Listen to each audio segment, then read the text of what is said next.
Nobody complains about AI costs until the bill gets too high. AI costs went up to 500,000, and the month after that it was $1 million. Because if I continue like this, and the next month I have like 20,000 customers, then 50,000 customers, 100,000 customers, I'm gonna go bankrupt.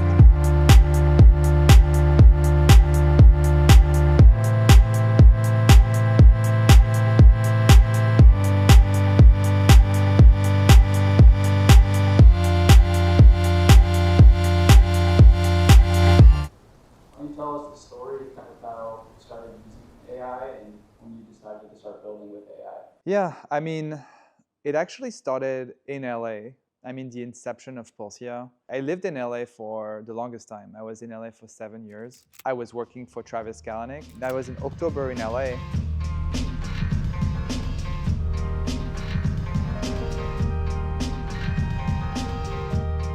I decided to start going all in on this company OS idea and working on Polsia when I was in LA in like around October of 2025.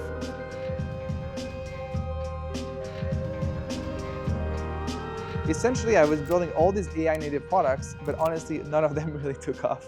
And I was like, you know what? Let me be Polsia. And I was like, I started becoming very inspired because suddenly, instead of like trying to figure out a product that other people may like, I was building something that I found cool, that I thought would be useful for me, that I would want to use. And so that was the birth of Polsia. LA has the best Korean food in the States. And when I was to Korea, I had some Korean barbecue. I was like, it's better in LA. How does it feel to be back in LA? It feels good. It feels like I feel like the pressure is going down. It feels more mellow. Does LA feel more like home to you than SF does still, or? Yeah, 100%. I really love SF. It grew on me. It's a city associated with like stress and work. LA associated with like, you know, a period of my life where there was like some things, love stories, like amazing work experiences, amazing friends, parties, like just life stuff. I don't associate it with like work, you know? LA is like, it's vibey. It's like good vibes.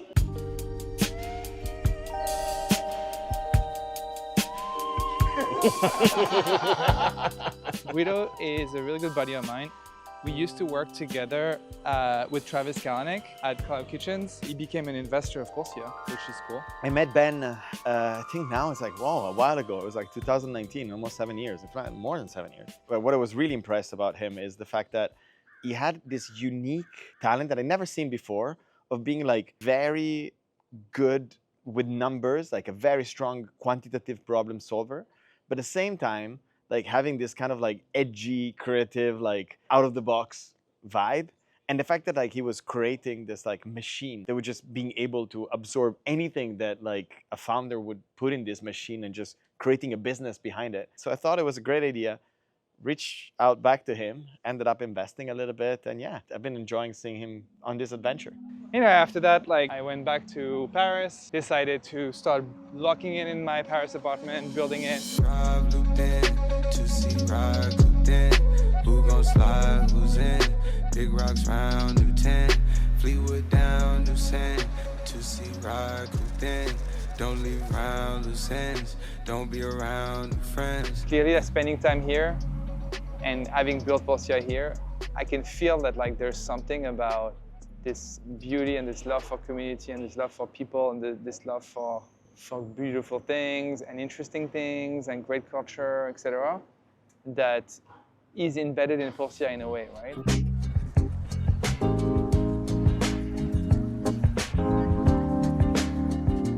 Ever since I started Polsia, I clearly knew that like Anthropic models and OpenAI models were so expensive, but I was like, it doesn't matter because at the end of the day, we just should figure out if customers really want the product and want this AI for the use case of building a company.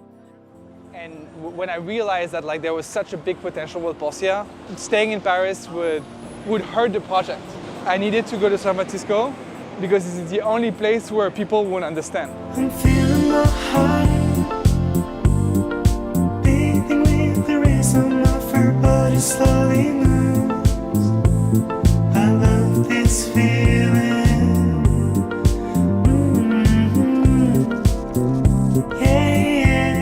Yeah, so I moved to SF like a little bit ago. The park has been growing quite a bit. The marketing stunt is really working. And True Ventures is my pre-seed investor. They've been convincing me to move to SF. Yeah, I mean, it's very exciting. I have to figure out where I work, but like it's kind of nice to be able to have an office and be with other people, even though they're investors. Like they've been very supportive, and like there's a lot of like people in the team that used to be operating, in different companies, and so they're giving me great advice. I think the cost is getting a little bit out of control, but for now I'm really just focusing on maintaining the growth, making customers happy. I need to deal with AI customer support I've been building, and it's a lot of work, but very exciting. And that's when I started to like work out of the True Ventures office, which was like one of my pre-seed investors. They had an office in SF, and honestly, like they were a big reason why I moved to SF. Like they were always telling me like, Ben, like you need to move to SF. Like this is where you should be. Yeah, Paris is cute, and yeah, we all love Paris, and yes, Paris is beautiful, but like you need to come to SF to build.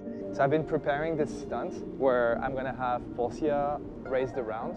And so on top of that, I was thinking about, okay, like what is the toolkit on the stuff you need to do when you're raising a fundraising round? You have to have conversations with investors. You also have to have a data room. Like investors will ask you like, hey, show me the demo of the product and like what is the data? Like how much are you growing, etc. So we created with Polsia this like live dashboard where it shows Polsia working on every company and shows all the numbers and all the growth in public. I'm very excited to launch it. I think I'm probably going to launch it like in a week or so. Like I need to finish a few things and I need to get the product right, but I think I should just go for it.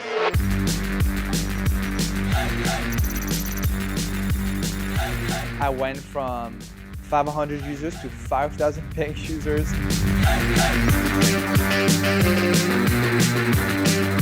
The marketing stunt of like having Polsia raise the funding round really worked really well. I had like a ton of people, email me wanting to invest. I was starting to gain traction on Twitter, and I started to get a ton of new users, right? A ton of new users. And obviously the bills start going up and up.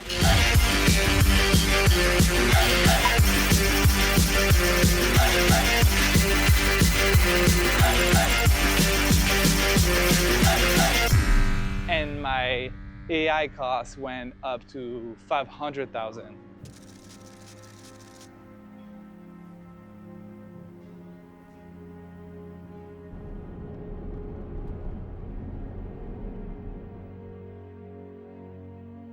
In the month of March, I went from 500 users to 5,000 paying users. So it was a crazy month. A lot of the infrastructure I had built was starting to crumble. And so at the time, like scaling so fast, it was kind of crazy. The customer support agents started to have to deal with a lot more support because people were starting to build more and more diverse things, and it was getting really weird. At the time, I started implementing meta ads, which is another feature. But the long story short is adding all those automations created more and more AI compute, because again, every time something is happening in Polsia, it's an AI agent that is most of the time using Opus or Sonnet, which are very expensive models, to do tasks, and so the bills start going up and up. And so then that's when I was like, there's all this investor interest. I would be stupid not to take this money. This money can be used for compute so that I can continue bearing the pain of this AI compute cost. Investors were amazed by the big vision I have for the product, to create a product that enables anyone to be a founder. And so raising that money enabled me to not have to worry about cost so much for a second.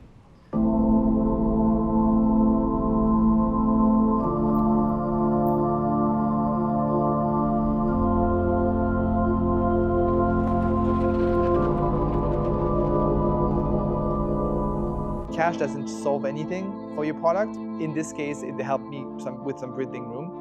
That's when I started working with Sapium a ton. Signed a deal with Sapium and for them to be my exclusive infrastructure for agents. They are building infrastructure to enable any company that wants to build autonomous agents to be able to have an infrastructure that works perfectly. And so I remember in April, Elon was like, hey dude, I was looking at your AI bill. It's trending towards going to $1 million and plus a month. This is going crazy. Obviously I was like, yeah, I know, but I just raised money and for now it's fine. And he was like, yeah, I don't think it's fine. And I was like, yeah, you're right, it's not fine. Okay, cool, what should we do, right? And so nobody complains about AI costs until the bill gets too high.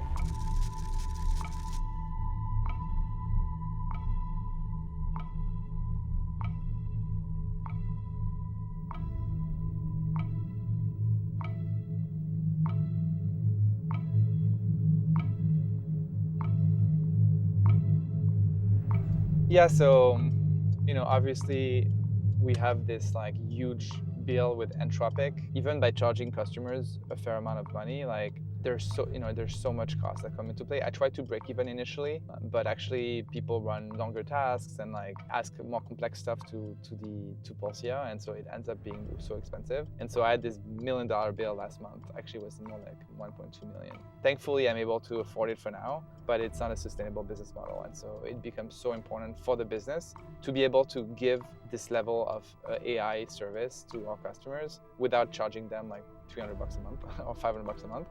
I want Polsia to be used by billions of people. Like, I want Polsia to become an iconic company. To do so, I need to reduce prices, to have more people being able to experience it. But I cannot do that using Anthropic. If I go from like 5,000 customers to like 50,000 customers, in 3 months I will spend all the funding, right? So clearly, I need to figure out something before I scale.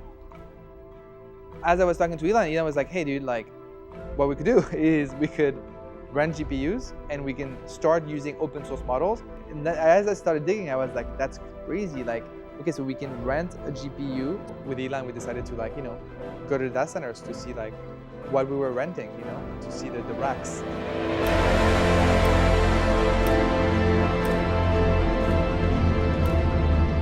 Most of Polsia users, they're asking actually rather simple things. And they have rather simple code bases, and you can simplify a lot of that stuff.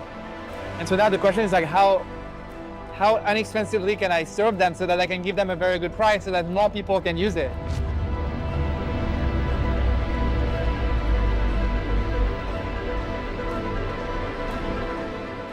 What do you think the models are open source models are going? Like, do you think they're gonna start converging with closed models, or do you think it's going to be behind a never-ending race? Yeah. And I don't see any sign of it just going out. I think it's still even under-realized. The future is going to be quite interesting. I think we're really at the inflection point now where things will accelerate. We've seen the new frontier models, and it feels like there is never a ceiling. So I'm very optimistic with what's coming. I think we're barely scratching the surface of what's possible, and we're just getting started. So the next 10 years are going to be extremely compelling, and I really believe that we'll see the equivalent of 1,000 years of progress in the next 10 years. And it was something that took us pretty much 2 months to configure, but in June, my AI bill dropped to pretty much 100K, which is a game changer because now it means I can be profitable. It means I can offer better pricing for my customers. I can make it more affordable. I can offer a free version of Pulsia, which is going to help with anyone being able to try Pulsia and become a founder. And yeah, and that's why I'm so excited about it.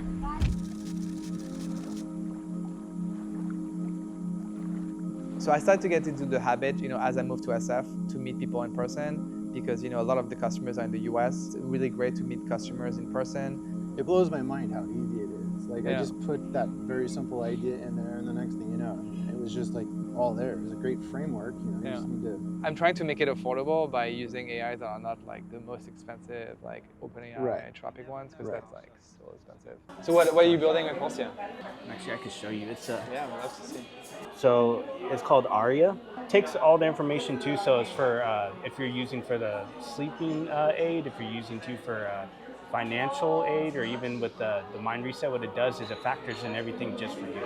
When I did Aria, and end up the way I was like, well, if people keep asking questions, of course, it's going to cost me more than what I'm making, because naturally, of course, everybody's going to use more free mode. Yeah. So you have a limit of 5 credits. The way Pulsia works is that I work with a lot of different companies, and I try to pick the ones that do the best job, so that the customer doesn't have to think Yes. about what to use. They just because you don't care about which company it is. You just want it to work. Exactly. You just want it to work, right? I started to understanding a lot that people, they were building one idea, but then they wanted to build more ideas. And I think they wanted to be more uncapped on their ability to build more. And oftentimes, yes, they want to build more, but like they don't have unlimited money on the bank account. Making a free version of Polsia and also making just Polsia more affordable was very important to me. As I realized that like I could actually reduce the cost drastically of AI, I started being like, okay, actually, if I can figure out a way to get cheap, abundant intelligence, then I can make Pulsia free. Pulsia is like the end state of AI. If I'm able to go through the pain of having customers saying, oh, it doesn't work perfectly, you told me it was like gonna build my business as I sleep and like there's a bug, I'm taking on all this pain of like all this like sometimes negative backlash. When I pull this off, and when Pulsia actually is stable and actually delivers, the synonym of AI could be Pulsia. AI is Pulsia. It's like an AI that does things for me, that is like my employee, my co-founder, my assistant, or whatever you call it. It's like an AI that does action for me. Like if you ask ChatGPT today, like, how do I market my startup? ChatGPT is going to be amazing at answering, okay, so you can do meta ads, call outreach, you can hire an influencer, you can start a YouTube channel. Pulsia is going to be like, well, let me start a meta ads, let me do some cold outreach, let me create a YouTube channel for you, right? This is what Pulsia can do. And obviously that's what AI should be.